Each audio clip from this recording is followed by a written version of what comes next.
Hello, my name is Giza Lopez. I am the Executive Director of the Youth Justice Institute. I'd like to welcome you to our webinar today. And I want to take a moment to acknowledge that you've taken time away from other priorities during these unprecedented times. And we at the YJI are so grateful that you could join us for this amazing webinar today. As I mentioned just now, we have a full house. We're expecting about 100 people. We have folks from New York, from Massachusetts, from Connecticut, from Texas and beyond. These folks who are here today are from many different government agencies.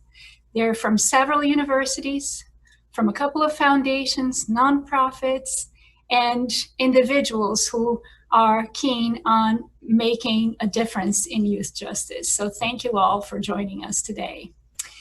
If this is your first contact with the Youth Justice Institute, I'd like to provide you with some context. The YJI is an initiative of the University at Albany and two state agencies, DCJS, which is the New York State Division of Criminal Justice Services, and OCFS, the New York State Office of Children and Family Services. Our work here at the YJI centers primarily on providing evidence-based technical assistance and training to New York localities and providers, as well as conducting first-rate research and evaluation. I'd like to invite you to visit our website to learn more about the YJI. We are at www.albany.edu/YJI. I'm really looking forward to Dr. Tannis's presentation today, but before we pass the baton on to her, I'd like to acknowledge someone who really made this happen, and he's the reason why all of us are here today and will continue to congregate around this webinar series. His name is Brian Rainey. The idea for the series is his, so I take no credit for it, but if anything goes wrong, the guilt is all mine. Brian is a PhD student here at the School of Criminal Justice at Albany, and he's a researcher at the YJI. He's brilliant, and in the interest of giving credit where credit is due, I think it's only fair that I give him an opportunity to tell you a little bit about the series and introduce our fantastic speaker today. Take it away, Brian. Hi, can everyone hear me well? Okay. Well, thank you for the introduction, Giza. I really appreciate the recognition of these past few months of work. So there were several goals that we had in mind when we were crafting this new webinar series for the YJI. For one, we wanted to provide information to practitioners and academics about the cutting-edge research that's being done on juvenile justice issues. And we want this information to be engaging and thought-provoking. Additionally, we want to bring together both practitioners and academics in criminal justice, youth justice, social work, and other fields to have constructive discussions in a widely accessible format. It is our hope that the YJI Lunch and Learn series meets these goals and that you all gain something meaningful from these sessions. It is my belief that this series comes at a time when the availability of information and the facilitation of conversation in a virtual format is vital. And although much of the world seems to have paused itself, the need for our work continues. The needs of youth remain, and the issues that they face remain. And this webinar series, though not initially intended for the current situation, attempts to keep us moving forward. But before we begin, I would like to point out some of the Zoom features that we will be using today to hopefully make your lives a little easier in interacting with us. So bear with me as I share my screen with you.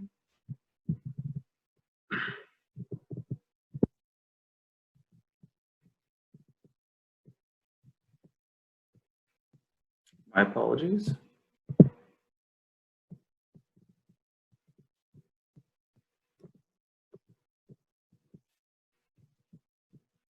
Okay, so Zoom has a nifty feature that allows you to raise your hand during the appropriate time to offer comments or suggestions.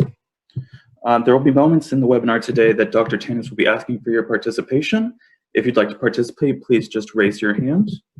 While the moderator sees that you have done this, they will enable you to ask your questions out loud. Otherwise, all attendees will be muted to limit background noise and feedback.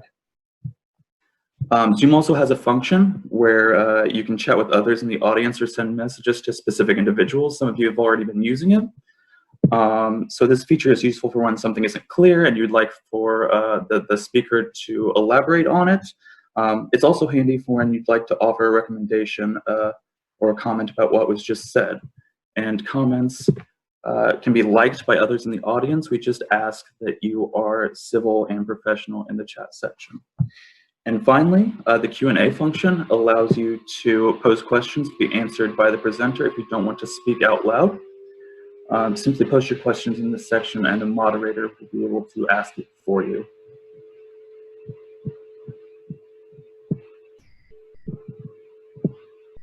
Okay. And without further ado, before we begin, I'd like to just do a short introduction for Dr. Tannis. We are, now that the housekeeping is done, we're ready to hear from one of the nation's foremost experts in juvenile justice education. Dr. Lynette Tannis has served in a number of educational roles, including teacher, athletic coach, school district administrator, researcher, and lecturer. She has spent the last 2 decades working in one education capacity or another within the United States and throughout 5 continents. She's the author of Educating Incarcerated Youth, Exploring the Impact of Relationships, Expectations, Resources, and Accountability, and is widely recognized as a juvenile justice education expert and an expert on school leadership and literacy. Dr. Tannis is an adjunct lecturer in the Graduate School of Education at Harvard University. She received both a Master of Education degree in Education and Policy Management and a Doctorate of Education degree in Urban Superintendency, both degrees being from Harvard. It is my belief that her passion for educating incarcerated youth and her commitment to addressing the issues in this realm go unrivaled. So, without further ado, Dr. Lynette Tannis.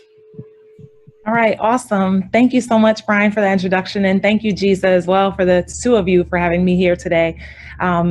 Good morning to everyone. I know that without being muted, I would hear this sort of resounding good morning back. So I'm just going to go with that. I'm going to go ahead and pull up my slides for today so that we can get started with the presentation. Hopefully you'll be able to both see me and the slides as well. You might need to slide your video somewhere around your screen so you can kind of see the slides. But all right, let's go ahead with today's session. So it's just appropriately titled Educating Incarcerated Youth. And I would just like to kind of share with you what our agenda looks like for today. So I'll share our session goals, and then we'll do a little bit with national juvenile justice data and a piece on New York, specific, just a couple of stats and numbers to kind of take a look at. I'll then share a little bit about my journey, so how I came to this work, and then also share my research and sort of what has happened since conducting that research in 2012. And we'll also be able to share some strategies, and that will also be another time where we'll open up the lines for you to share some of the positive things that are happening in your spaces, as well as some challenges if you want us to talk about those as well. And then we will sort of end with this practice, research, policy, advocacy piece, and I'll tell you how that came to be and why it's helpful to kind of look at the education for incarcerated youth from those 4 lenses. And then we'll have a sort of a formal, sort of official Q&A session if there's anything else that needs to be asked or discussed that was not totally addressed during our session. And then we'll just kind of end the session with a reflection and closure. So, all right. So in terms of the goals, my hope is that you and we together will discuss and learn more about sort of national juvenile justice data, as well as specific to New York, that by the end of our session together today, that we'll have a better understanding of education for incarcerated youth, that you will learn additional strategies to better equip yourselves and be successful in your roles. And then what's also just really important for us as human beings in our spaces as we work is that we'll all be reflective of our own practice. So here are some numbers that represent sort of national juvenile justice stats. I'm going to ask that you kind of think about these numbers, and I'm just going to give you just like 30 seconds maybe, and kind of think about what do these numbers represent. And so this is the time when Brian mentioned earlier in his introduction that if you know what, or you believe and you want to participate, what these numbers represent, you can click the raise your hand button, and then we'll have you speak out. But first, I'm just going to be silent. I'm going to give you about 30 seconds, kind of think about what numbers you see, and then I'll check back in with you in about 30 seconds, and then we'll continue on.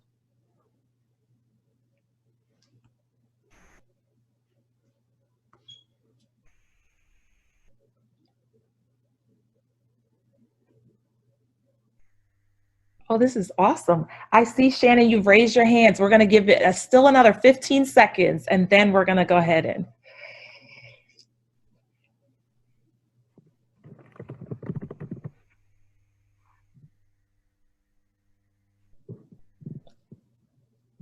Okay, all right. So 1.1 million, what does that number represent? Okay, Shannon, I'm going to allow you to talk since you had raised your hand.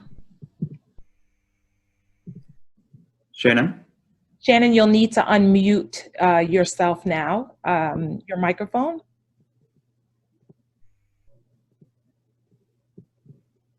Shannon? We're ready for you, Shannon.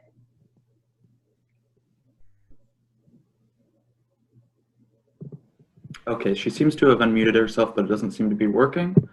Okay. So I'm going to see if anybody else has raised their hand. Alicia Gagnon has. So, Alicia? Hi.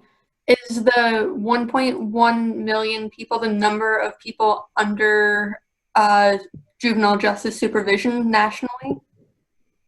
So that's a very thoughtful sort of guess or wondering for that. This particular 1.1 million actually is based on the juvenile court statistics. So the last set of years that we have in 2016 show that more than 1.1 million court cases are heard across the juvenile courts in the United States. Just so you have an idea, each year, approximately 200,000 youth are automatically waived to an adult criminal court. But for this particular number, it's just over 1.1 million juvenile court cases heard in a juvenile court. All right, 48,000. And the good thing is this number has been decreasing each year with a lot of great initiatives that are in place in terms of diversion. Anyone on 48,000?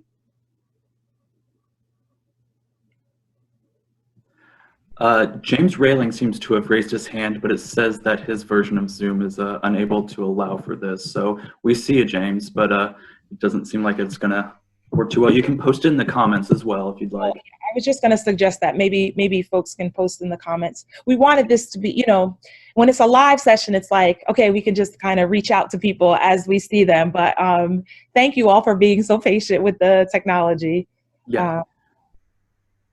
All right, so maybe I'll share this one, but then someone else be ready to like raise your hand or maybe even type in for the next one after that. So on any given day, we have approximately 48,000 youth who are incarcerated. And so when you think about that, more than 1.1 million cases, although those are cases, those are not necessarily children who end up involved in the system necessarily, but more than, it's still approximately about 120,000 or so youth end up incarcerated within a year, but on any given day, that number is now approximately 48,000. All right, this 408 and 241 is actually not, it's not a fraction, but does anyone want to guess what those two numbers represent?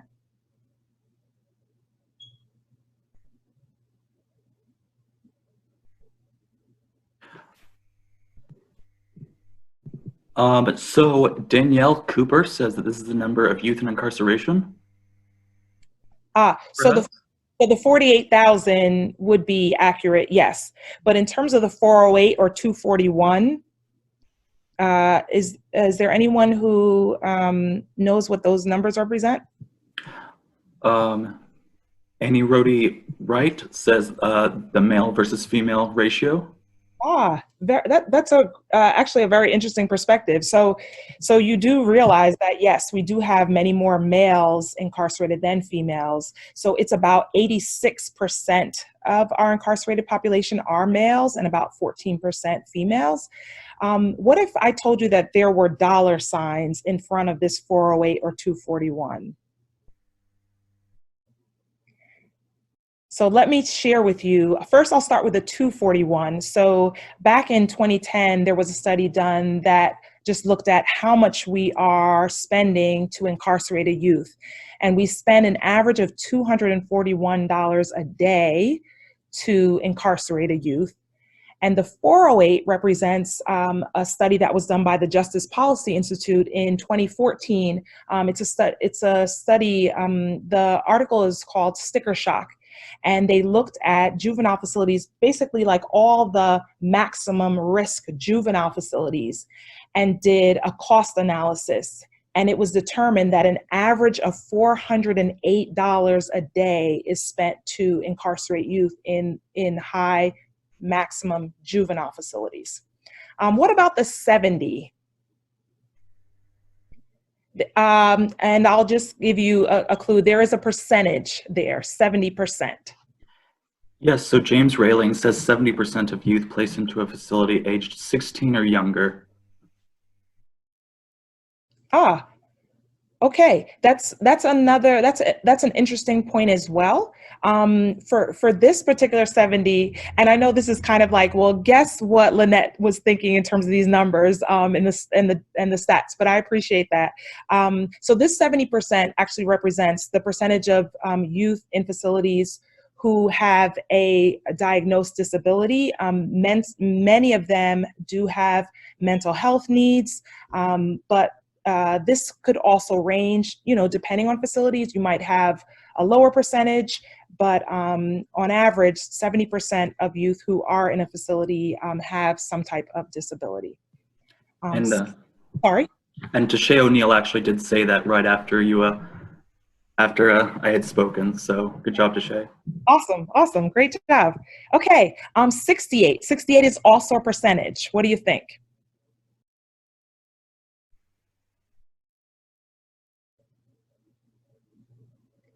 Anyone?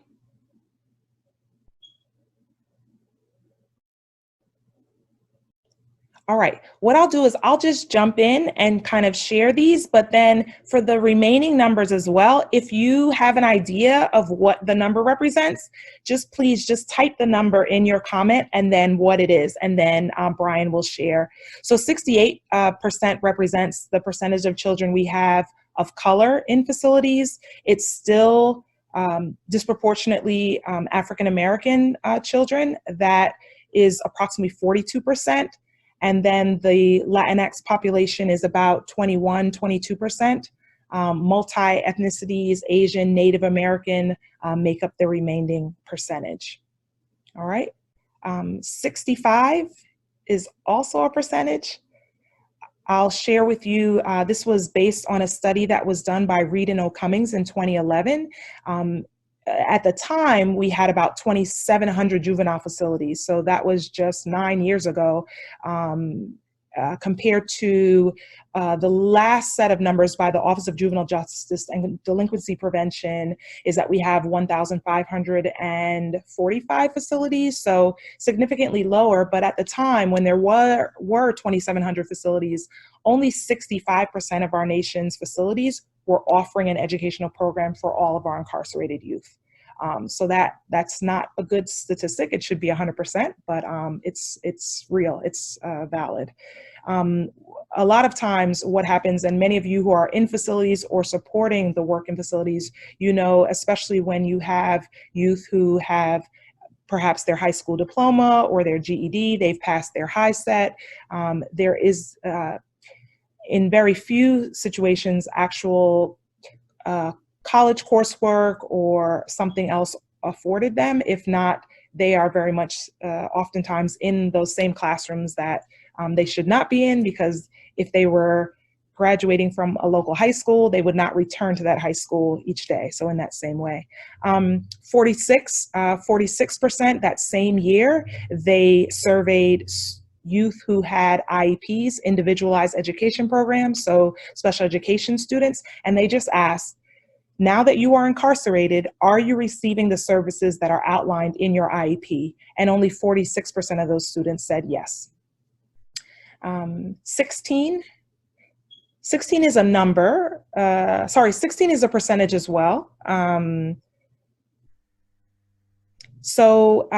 This is based on a study that was done by the Council of State Governments. This was in 2015. Where they actually surveyed all 50 states. It's a long title sort of for the article, but it's Locked Out: Improving the Educational and Vocational Outcomes for Incarcerated Youth. For this particular study, they asked the states, to what extent are you offering your facilities, so schools in confined spaces, the same or comparable educational vocational component that you do for your community schools, for your local traditional schools. And only 8 states, or 16% of our states, actually said yes, we offer a comparable education vocation program for our incarcerated youth in the same way we do for our non-incarcerated peers. This is something you all may know, foster youth are 4 times more likely to be involved in the juvenile justice system. And then 3 is also a times. Our LGBTQ population, those youth are 3 times more likely to end up involved in the juvenile justice system. This also kind of speaks to the school to prison pipeline and sort of how we are viewing and treating our most marginalized populations. So, all right. So now that we have at least a sense of sort of what's happening nationally, I just decided to provide 3 numbers for, before I forget, these slides will be provided, but everything that I shared with you is also here on the slides with the reference. All right, so there's just 3 numbers I figured I would just kind of share with you based on New York State's juvenile justice. And so what do you think? There's this 1825, there's 966 and 72. And so whenever you're ready to sort of jump in, please feel free to either raise your hand or type in the text, and we'll hear from you. So Alicia Gagnon said that there was an act passed in 1825. Okay, so and yes, there is definitely some validity to that. 1825 is also the year that the first juvenile justice facility was opened, and it was in New York State, the House of Refuge. This is also important to note because the first juvenile justice court did not get started until 1899 in our country. That was in Cook County, Illinois, in Chicago, Illinois.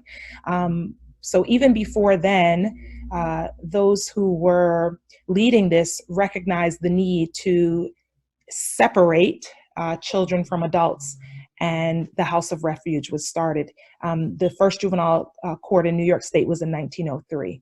All right, great. What about 966? And I'll give you a hint. There's a dollar sign in front of that.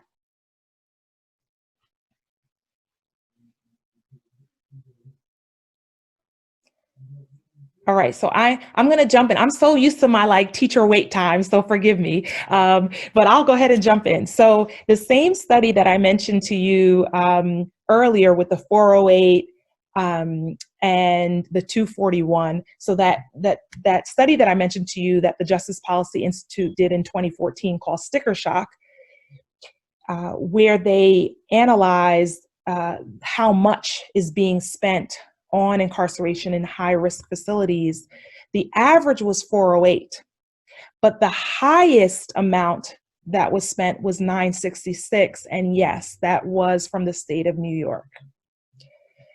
So on any given day, on average, $966 is spent to incarcerated youth in one of your maximum facilities for youth in the state of New York. And 72 is a percentage. So Annie Rhodey Wright thinks that it might be the recidivism rate. That's actually really, I'm glad that you shared that, because it could be, in some facilities, it actually could be that high. That's not the number here that I'm sharing, but I think it's very important that we understand that, states are able to kind of determine how they calculate recidivism. And so it's really something that is inconsistent across states and even from facility to facility. At least you may get more sort of a normalized percentage by each state based on their calculations, but some may do it based on, well, did they return to this particular facility? Was it within 2 years? Did they go on to an adult facility? But something to think about. Shalane Garcia thinks that it might be that 72% of youths in facilities are youths of color. That is correct. So it is based on New York State data, 55% of youth in New York's facilities are African American. And so they just kind of give the African American number and the Latino number. And so just under then 18% are Latinx, Latino, Latina. And so that's just based on African American and Latino. That does not even include any other mixed race or if there are Native American or Asian. So if you go back to what I shared in terms of the national statistics, it's significantly higher for African American children in the state of New York. Okay, all right. So thank you all for participating with that. I will continue on. And as I mentioned, there will be times even through this that we'll also just kind of check in, because it's important that we hear from you as well. So just a sense, I just want to share with you a little bit about my journey so you know how I entered this space. I started as a classroom teacher 24 years ago, almost 25 years ago. The reason why I got involved with education is because my family is originally from Trinidad, Trinidad and Tobago. And so my father is of African descent, my mother is of Indian descent, and they decided to come to the United States back in the late 1960s. I wasn't born just yet, but they really wanted to make sort of a better life for themselves, for their family. And so they came to the land of opportunity. You know, that's what the United States is known for. And what they did not realize, my father, who was a mechanic, had been working on like truck engines, had a phone interview in Trinidad before he came to New Jersey, was offered the position based on what he was able to verbalize and his knowledge of trucks and engines and such. And they offered him the job. And so when he came to New Jersey, he called that morning and he said, so is the job still available? Oh, yes, Phil, come on down. And when Phil came on down, he is of a sort of even just a little bit darker than my complexion. when he came on down, they took a look at him and they were like, oh yeah, that job's been filled, but we do have a car wash. And so my father, as he said it, like he didn't even know really where he was. He got a ride, someone dropped him there, was not going to be there till another 8 hours. But he dried the cars Monday, he dried the cars Tuesday. By Wednesday, they asked him to clean out the ducts. That's sort of where the ventilation comes through. He climbed up on the ladder, saw that it hadn't been cleaned in years, and was like, yeah, no, I quit. This is it. And eventually, you know, someone gave him a mechanic job, and he's actually now owned his mechanic shop for almost 40 years now. But going back to that experience, my parents realized that although this is the land of opportunity, that opportunities really do vary depending on what a person looks like and where a person lives. And so they sort of had the theory that if they sent my siblings and me to schools where wealthy white children and wealthy white families sent their children to school, that we would have sort of a better opportunity. And so I just remember as a child, 7 years old, I'm talking with my neighborhood friends who are children of color. And as we're talking about our schooling experiences, I realized that where I was in school, we were at least a year ahead of where my neighborhood friends were. And so in my very young age, I was like, you know, this is not right. When I grow up, I want to be a teacher. I want to teach in Plainfield, New Jersey, which is actually where I was born and raised. It's where I'm actually right now. And I just believe that every child deserves a high quality education, no matter what they look like or where they lived. Everyone deserves to be loved and respected and really have high expectations. And so I know I didn't use that exact terminology at age 7, but that is really what propelled me to get involved with education and to be a teacher. And so I helped, you know, transform my classroom. I helped as a literacy coordinator and even as a school principal to turn around schools. And it was then that I realized, like, okay, I guess I'm sort of wired for this. And in 2009, I was accepted to Harvard to work on my doctorate. And, you know, it's interesting because at that time, because of my private school experience, and then also my traditional school experience, and then my charter school experience, it was just like children in those areas, you know, in those schools. And it wasn't until 2009 that in one of my classes, the professor said, oh, for your 25-page research paper, you could research any topic as long as it deals with education. And so in that moment, I actually thought about Union County Jail in Elizabeth, New Jersey, and Delaney Hall in Newark. There were 2 facilities that I used to visit when I was involved with like prison ministries with 2 churches. And I thought about those women, and then I was like, wait a minute, what are we doing for kids who are incarcerated? What does their education look like? And it was actually during that time that I realized some of the stats that I shared with you, but in many places, we were not offering an educational program for the incarcerated youth. And then, you know, the teacher and principal in me was like, well, what are we doing for principals and teachers in these spaces to make sure they are well equipped to work with arguably our most marginalized population? And that's when I realized there was very little work that was done. And so I felt for sure, I guess in the same way when I was 7 years old, this sort of tug of like, I'm supposed to be a teacher. Later on in life, as sort of the adult Lynette, I realized, like, wait a minute, we need to do something about this. And so that is how I ended up designing the research study that I did. It was for my dissertation. So that was in 2012.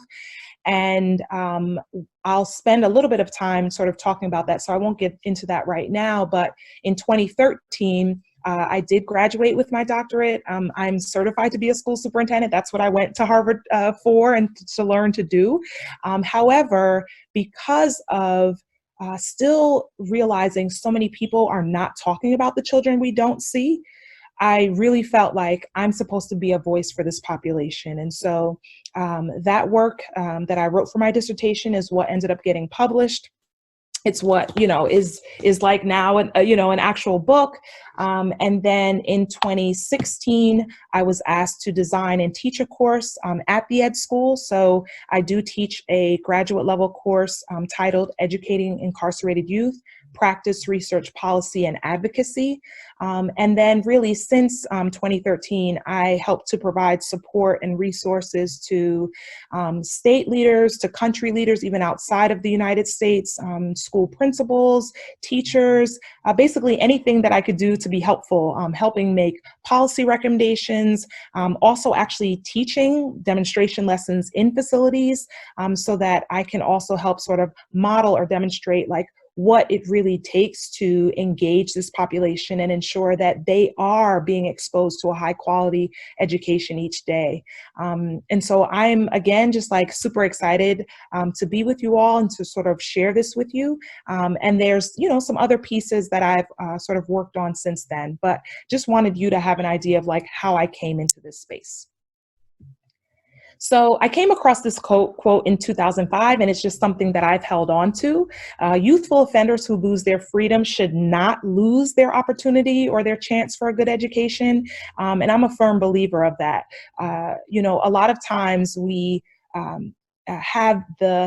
some people have the idea of, well, you know, they did something they shouldn't have done, they're incarcerated, so you know, why should we give them education? Why should we do these things? Because they should be punished. And there's this whole debate that we've had in our country over many, many decades of, you know, is incarceration about punishment or is it about rehabilitation? And I think we still need to redefine what rehabilitation means. But for me, I believe that education is a right, not a privilege, not something we should sort of take from them. In reality, the majority of youth are going to be coming out from our facilities and living in our communities, living one day next door to you or to me. So why wouldn't we want them better educated? So I'll share with you just sort of what emerged from my research, and then for each of these, I'll just sort of pause and ask for any of you to kind of share something positive that you feel like you all do in your space for the four themes. So the first that emerged was the importance of relationships. And so relationships, you know, between the juvenile justice staff and the educators, that's something that's really, really important. Again, because of the lack of research in this field, as many of you know, we talk about in traditional spaces like the importance of the parent and the teacher connection, right? Well, as you all know, in facilities, the facility staff are the in loco parentis. They're there in place of the parent. So we need to have those same conversations of like, what you do on the program side, yes, you are about safety and security, and I'm about education. So you and I need to have conversations so that while we're both in this classroom working with the youth, we know what should be happening with the adults and also with the children. So that's a really important relationship. But also another important piece is like the relationships amongst the educators, relationships between the educators and the youth, the students, and relationships with partners, like outside partners, school district folks, and then just like nonprofit or for-profit businesses and entities. In terms of expectations of the administrators, sort of expectations of the educators themselves, expectations of the youth, and then also expectations for the juvenile justice staff.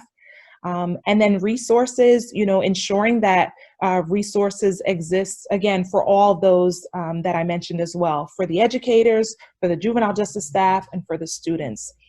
And then the accountability piece is kind of like, what accountability structures are in place both internally? How are we holding ourselves accountable, sort of those of us, how am I? So I, and then also the collective we holding ourselves accountable. And then also external accountability. What is being done on the external side to ensure that our facility is also being held accountable? And so I'll just kind of just wanted to share just so you have the demographic data for the facilities that I spent time with. And so I'm not sure if you're aware, but so I selected Florida for a couple of reasons, sort of the good and the bad. I'll start with the negative. At the time, Florida actually exceeded national norms with the numbers of youth housed in their residential facility. However, on the very positive side, Florida has a statute 1003.52, which states that the legislature believes that the incarcerated youth should receive a high quality education comparable to their non-incarcerated peers. So again, when we talk later about policy, it's really important that we are at least espousing that even in our policies and our beliefs. And then secondly, Florida had what was called the Juvenile Justice Educational Enhancement Program. It's JJEEP for short. But what was happening from 1998 to 2010, there was a team that went out to visit. At the time, even in 2003, there were 202 residential facilities in the state of Florida. Imagine there was a team that went out to visit each of those facilities.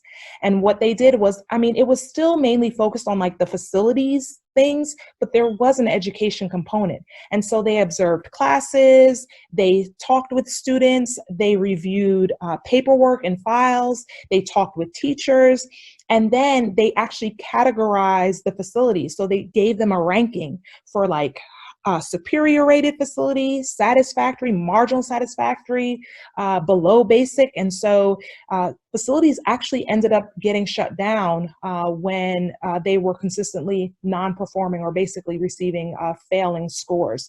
So what I did was then looked at those facilities and just really wondered what support structures are in place for the teachers and school leaders to help make sure that the youth are receiving a quality education. And so, as you can see here, this just kind of gives you an idea. These were moderate risk facilities. They don't refer to that now. They just refer to them as secure or non-secure, but these were considered level 6. So the youth were there on average of 6 to 9 months. And sort of my argument was 6 to 9 months is quite a bit of time that you can actually help make a change educationally for a youth.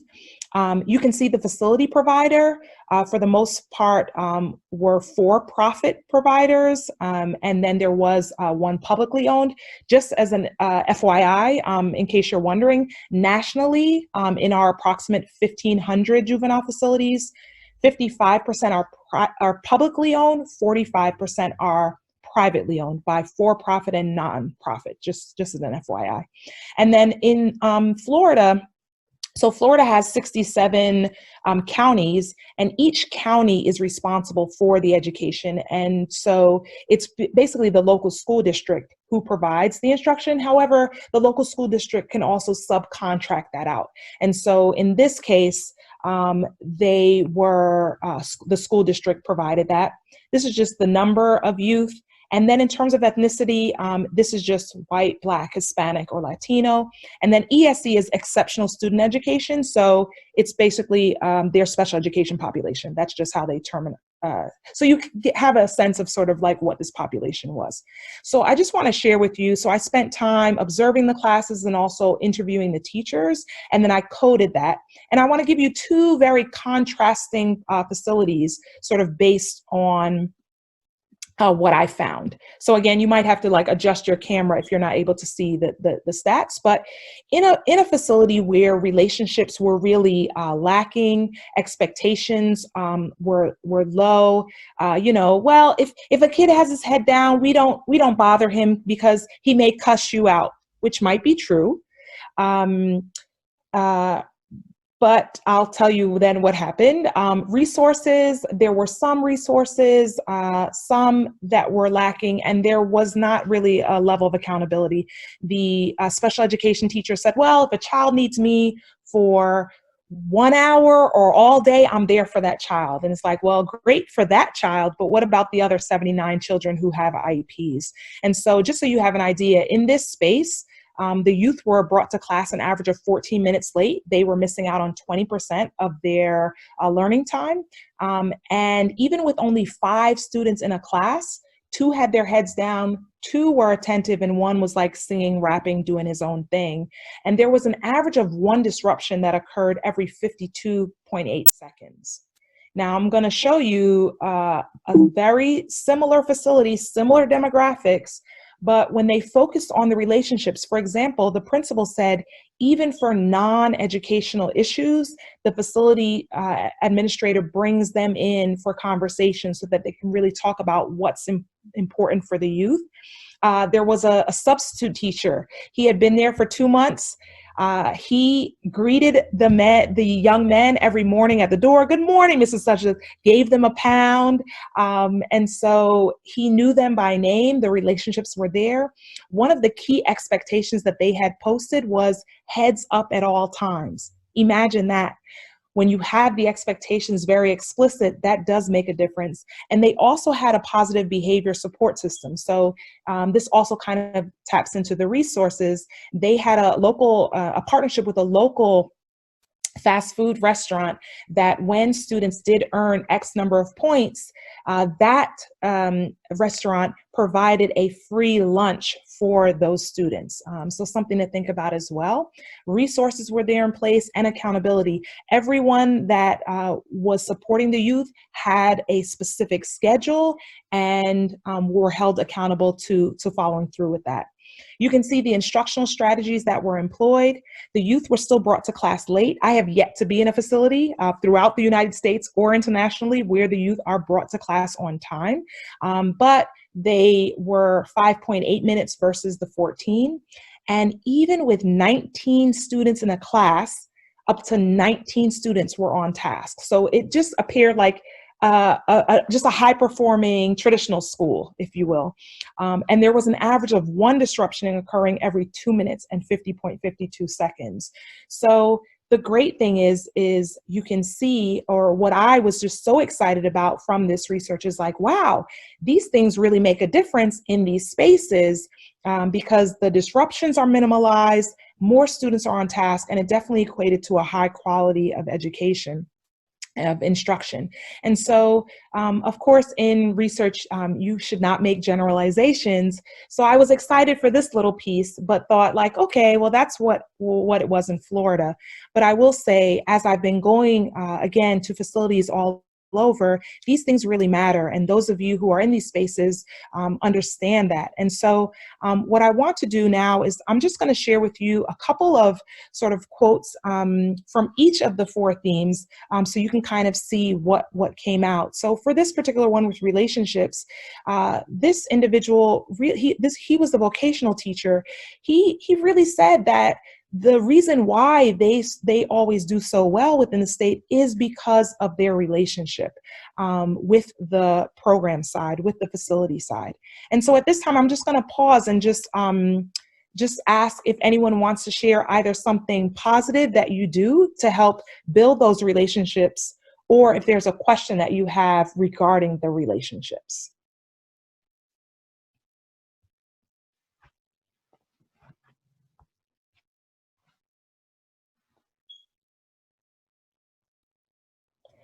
And what I can also, oh, great. So I have a question, Lynette. Sure. So what sorts of barriers do educators in juvenile facilities face when trying to connect with youth, and what recommendations would you make in trying to overcome these barriers? So I would say, I mean, a very huge barrier, I think, is just the beliefs, right? If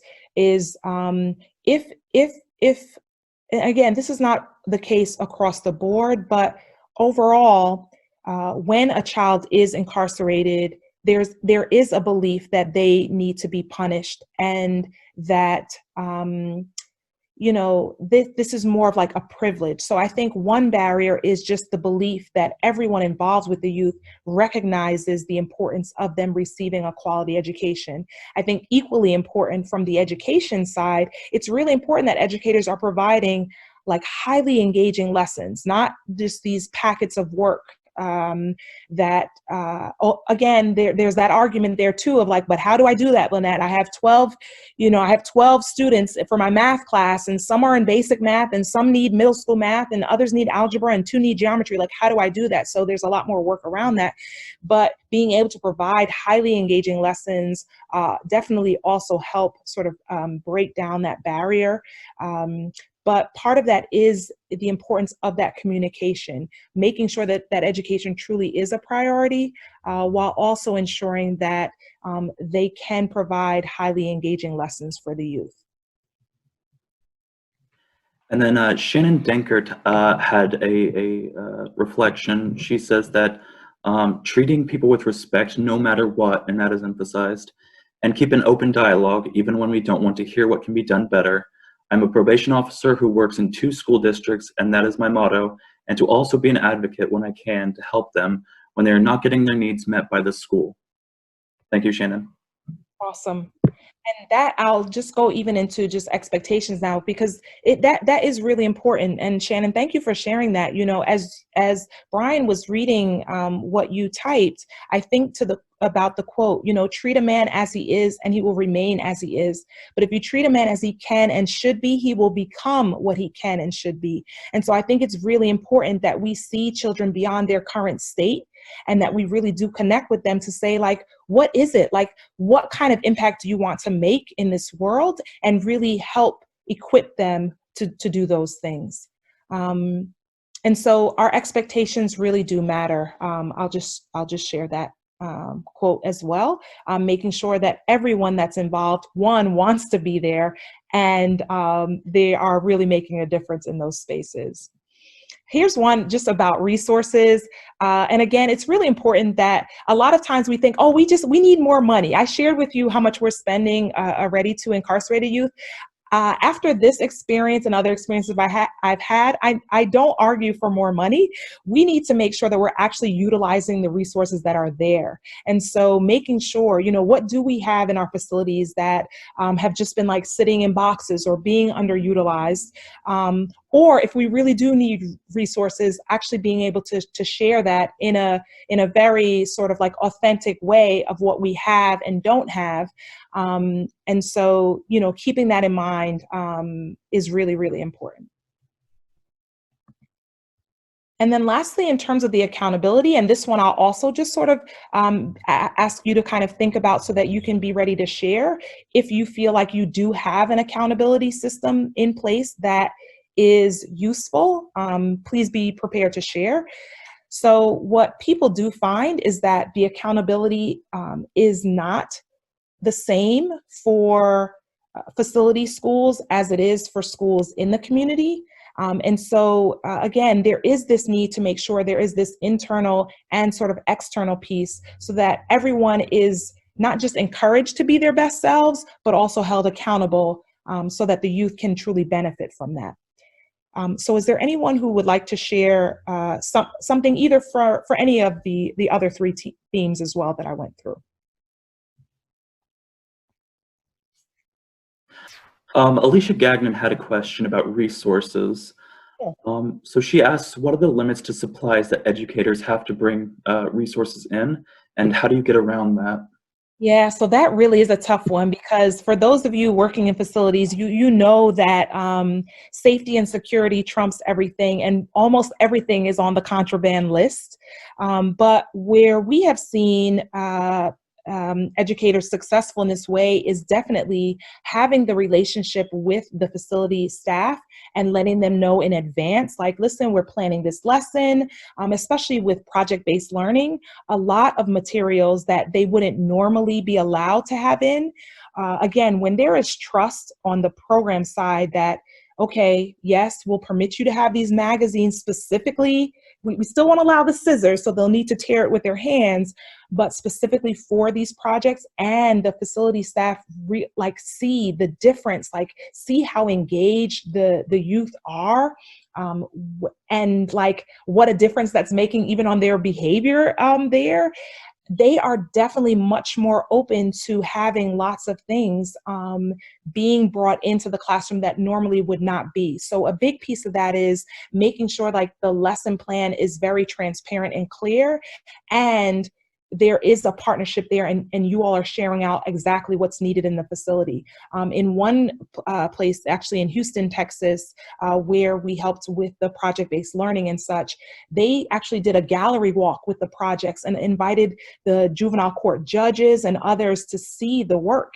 And so everyone was so excited. You know, there was someone who said, well, listen, like, what else do you need? And one of the administrators said, well, it would be great if we had a 3D printer.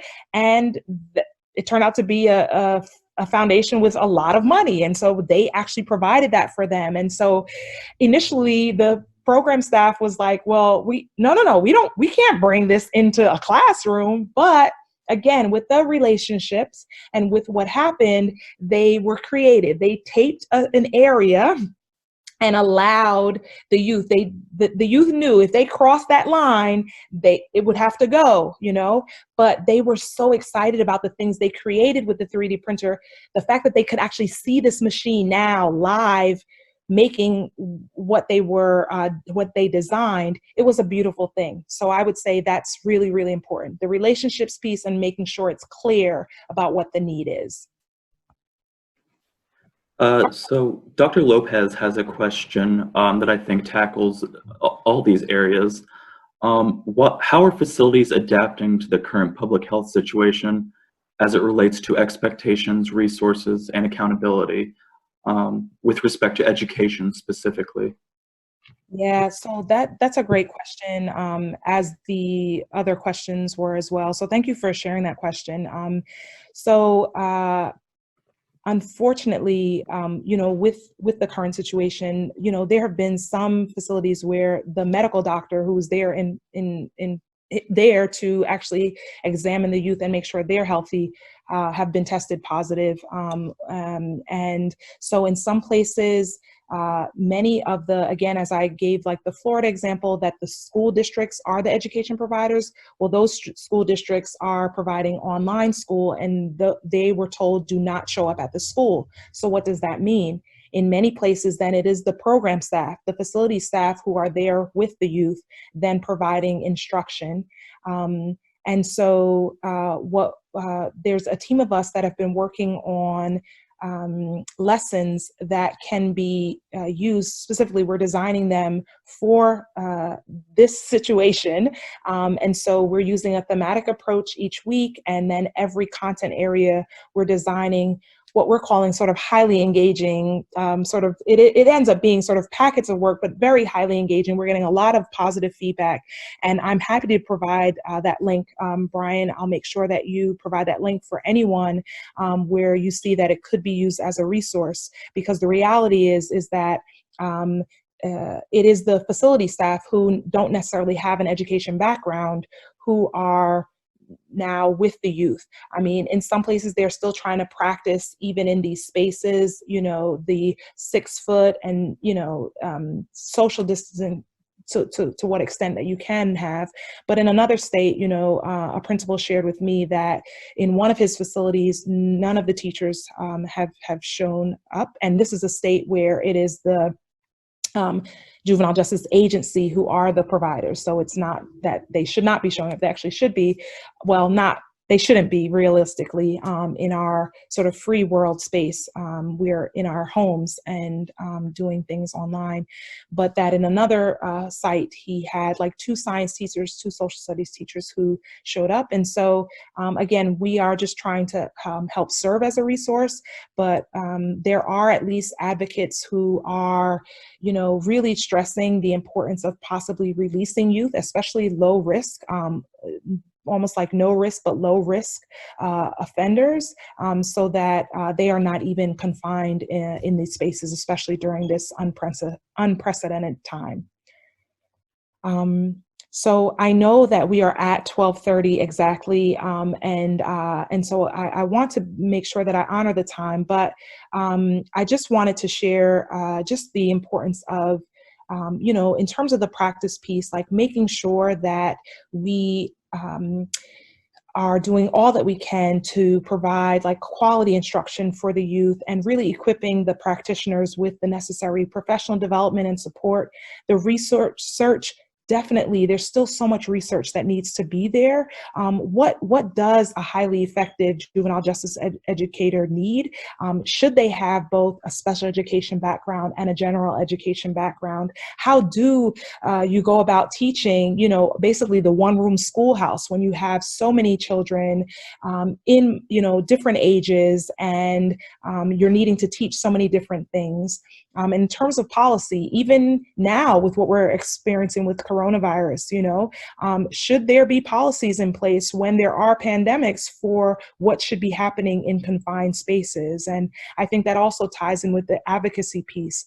The reason why I have added this word advocacy is because I realize, you know, when I first entered this space, I was so focused on education and like couldn't believe, why is this facility person, why is this juvenile justice staff member falling asleep in the class, you know?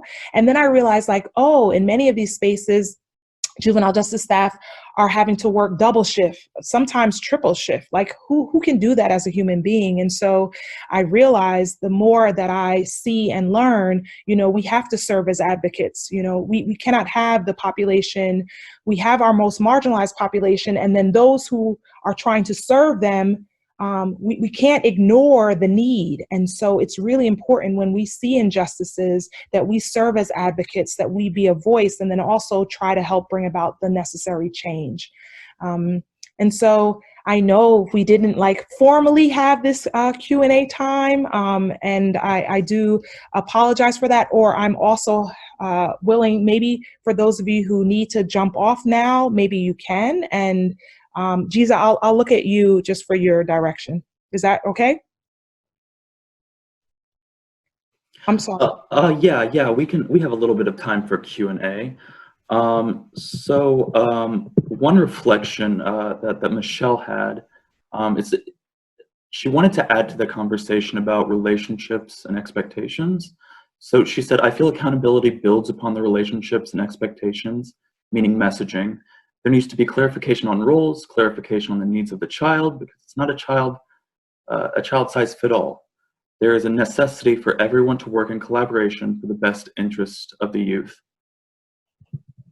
Yeah, that's awesome. Thank you for sharing that. And I think, you know, for sure, one thing that stands out to me, like, is that, you know, we really have to get back to like, what do we believe? And just thinking about like Maslow's hierarchy of needs. I mean, again, this is decades old, you know, 1940s, but, you know, just picture that pyramid, and like we have these needs. And if we truly see and recognize every human being as a human being, then our beliefs can then translate into what we actually do for the youth and for the adults in these spaces. So thank you for sharing that point. I also had a question, Lynette. Is it difficult to find educators who want or who are able to work in these juvenile facilities? Is attrition a big issue? That's a great question. So there's a couple responses that I have. One, a lot of folks in our world don't even know that these spaces exist. You know, I imagine, you know, here I am in education, you know, and it wasn't until 2009 that I even thought to ask this question. I'm like, okay, wow, I've been in education all these years and I never thought about this population. So even, you know, currently, like as I, you know, would go to, I'm in the airport, I'm heading somewhere, and I'm just telling someone like, oh yes, you know, I'm going to visit, and they're like, wait, they have school for those kids, right? So I think part of it is we don't even know that these places, these educators exist. A lot of times people, even if they would be interested, don't even know how to go about like finding these jobs, right? Because some it is based on the state. And so the position might be posted on a state website. And others, it might be the school district, or it might be a for-profit or not-for-profit organization, and they're posting it. So some people end up seeing something, and as some educators have shared with me, like, wow, I didn't even know that like they have guards, like they weren't even aware that this is in a confined space. So I think that's another thing. And then also to answer your question, it's interesting. In some facilities, you have people who have been there 15 years, 20 years, they're going to retire from there. And in some places, though, there is a very high turnover rate. And so I think it also depends on the culture that's been established. And, if in fact the adults feel like it is a healthy space for them and they feel like they are being cared for and in some cases feel like they're making a difference, that's not always the case. You do find juvenile justice educators in there for a lengthy time. There are others, however, again, because they are very remote, it is very difficult to find a juvenile justice educator. And so there are times when even when there's a highly ineffective educator, it's almost like, but Lynette, I don't know what else to do because like it took me such a long time to even find this person. So it really does vary depending on where you are. But again, in remote areas, it's a lot more difficult to get people or for people to even know about these spaces. Thank you. Josephine, would like you to elaborate a little more about ELL youth in facilities. Yeah, so for English language learners, the reality is, well, think about what we have in place in our traditional space for education. And now for confined youth, we know that we are still, again, there are some pockets of excellence happening, but for the most part, still very far behind. And so, especially in a detention setting, it is, unless there is someone on staff, perhaps that may speak that particular language for that youth, everything is still English instruction. There was a facility, so just to give you a recent example, so for the course that I teach, part of it is that my students actually visit a juvenile facility in Massachusetts and observe the classroom, both in a juvenile facility and then also in an adult jail. And when two of my students went for their visit, there was a youth there who spoke Spanish, and the teacher actually turned to one of my students and said, can you explain this to him? And so it's kind of like, okay, so what would happen if my student was not there? They will a lot of times just rely on other youth in hopes that they speak that same language. But there's definitely a need. Again, a lot of facilities sort of ban technology because perhaps they think that the children are much smarter than us adults. And in many cases, that must be the case, because how could it be the United States of America with like all the money and the wealth and so many brains, right? Even across our world, like so much like intelligence. And yet in many cases in facilities, the answer is, well, we need to remove technology, or we need to not. In some state policies still today, it's that they cannot have technology in a confined classroom because the children will, go through the firewalls and get onto something else. And it's like, what? We still can't come up with something to outsmart our children, right? So I think the other reality is the more technology we can use, we can help sort of bridge the gap for our ELLs. But again, this is also an area that much more research is needed for these spaces, but there's still a huge gap that exists. Thank you. So I think we have time for about 2 more questions, and then if you have any other questions, you can email Dr. Tannis or us directly. So Raquel says that the resource issue is huge. She's heard of educators being encouraged to lessen their expectations or assignments due to a student's lack of access to resources like computers. Did you find this in your research, and what are the opportunities to address this?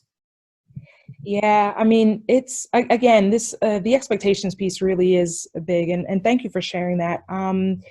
It is much easier for someone to just sort of like photocopy pages, put it in a manila folder and give it to a child and sort of call that work for a day.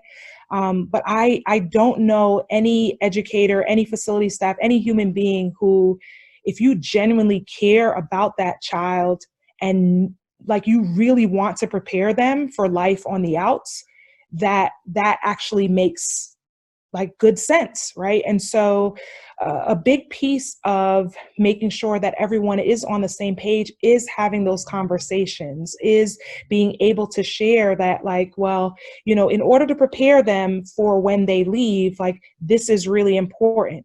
Again, it also is going to be important for whoever, because the other thing that happens is, because there is, some of you, again, if you are work in facilities, you kind of know this, there is in many places, unfortunately, sort of a us versus them, right? There is the us, the educators, versus them, the facility staff. And so if there is a disconnect, or if I feel that you disrespected me or what have you, a facility staff member is not gonna like go out on a limb for the teacher, or, you know, some educators feel like, well, I want them to be on the computers, but I know if they go to an inappropriate site, that's going to be my job. But if they're working hand in hand with the facility staff, again, they're a team, they're a unit.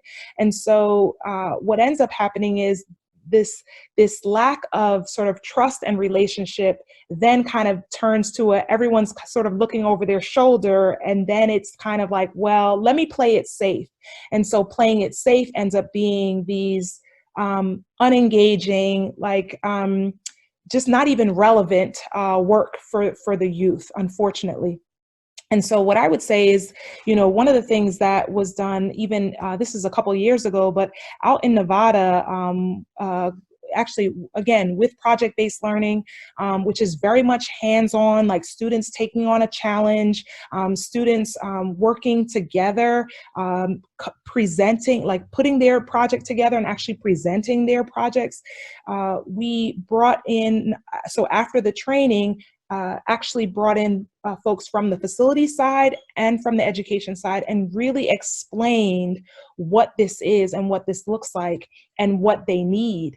And in a follow-up visit, you know, from the facility side, because they said they had never seen, this is for real, they said they had never seen the students so excited before. Like in the past, they wouldn't allow them to have like homework. They wouldn't allow them to bring anything back to their unit. But like they saw the kids were like so excited. They were asking the juvenile justice staff for feedback.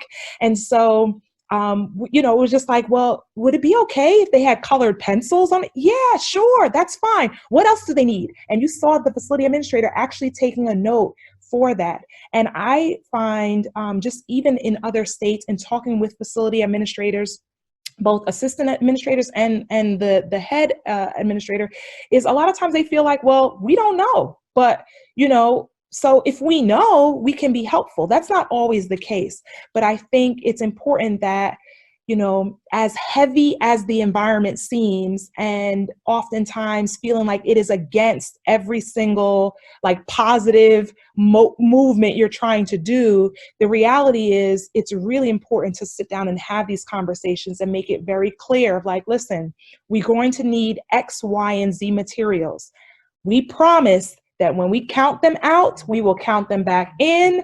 You know, no one's going to leave the room until they're there. And the more you can do that and establish yourself as legit, like, oh yes, we know when Miss Williams says that's fine. Even if it's something across the other classrooms that are maybe not permitted, they will make that exception. Thank you. And then our last question comes from Shalane Garcia. So she says, one of the things that is constantly discussed is the transfer of credits earned by youth in a facility not being acknowledged once the youth returns to their home school district, potentially setting the youth back a grade. So what strategies have places used to ensure that the education received in the facility is acknowledged as comparable to what is taught to traditional students in the community? Yeah, so again, another great question. And, you know, even in New York State, I don't know how many of you are aware, but that was also policy work that was done a couple of years ago. Up until a couple of years ago, any child who was in a facility in upstate New York, and anywhere in New York State, those credits did not transfer. And so part of that is like, imagine a child knowing, okay, I'm supposed to go to class, but this work doesn't transfer. Like what incentive do I have And then also the schools are like, well, yeah, you may have done that work, but it doesn't count. So I think a huge part of that is, one, making sure that your program truly is accredited, that the students know, the schools know that your credit, a credit here is the same to a credit there.